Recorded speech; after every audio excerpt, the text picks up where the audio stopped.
সাক্ষ্য দিয়েছেন গতকালকে জবানবন্দি। আজকে আমি জেরা করেছি, জেরায় বিভিন্ন প্রসঙ্গ এসছে।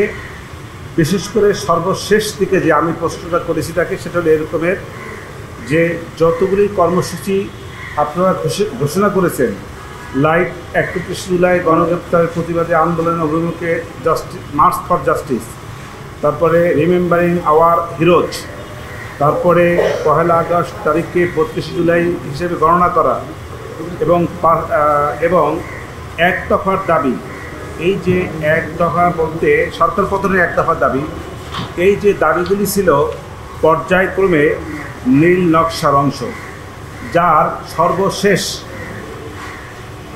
যে বিষয়টা ছিল সেটা হলো এই একটি বৈধ নির্বাচিত সরকারকে তার ক্ষমতা থেকে পদত্যাগ করানো বা অবৈধভাবে তাকে সরাইয়ে দেওয়ার জন্য যে সমস্ত পরিকল্পনা দীর্ঘদিনের ছিল সেইটিরই বহিঃপ্রকাশ।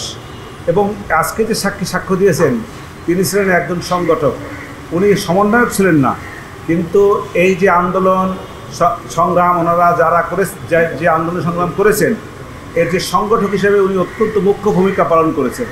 অতএব আমি মনে করি এই যে আন্দোলনটা তারা করেছিলেন সে আন্দোলনটা ছিল অবৈধ এবং বৈধ সরকারকে উৎখাতের জন্য। সেই প্রসঙ্গেই আমি তাকে একটা মেটিকুলাস ডিজাইন ছিল, মেটিকুলাস ডিজাইনেরই অংশ হিসাবে এই আন্দোলনটা হয়েছে।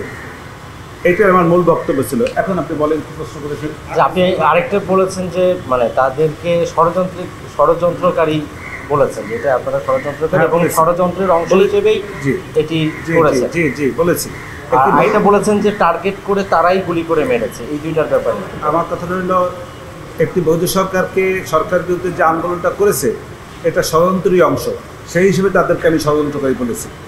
আর টার্গেট করে গুলি করেছি এই জন্য, যেহেতু এটা একটু ষড়যন্ত্র, সেই জন্য আমি মনে করি এবং আমার ক্লায়েন্ট মনে করে যে এই গুলিগুলি তার নির্দেশে আমার শেখ হাসিনা, আমার যে আসামি শেখ হাসিনা স্বরাষ্ট্রমন্ত্রী, তাদের নির্দেশে হয় নাই।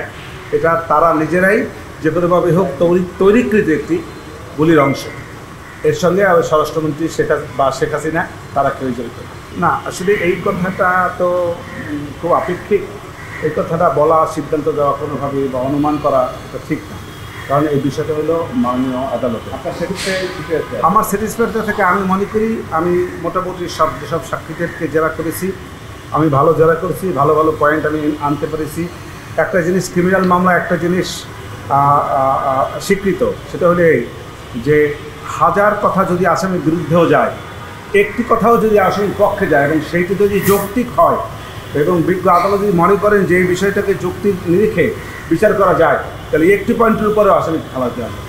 অতএব আমি বলছি না যে আমার আসামি খালাস পাবে, এই কথা নিশ্চিত, তবে পাবে না এ কথাও নিশ্চিত না। Thank you.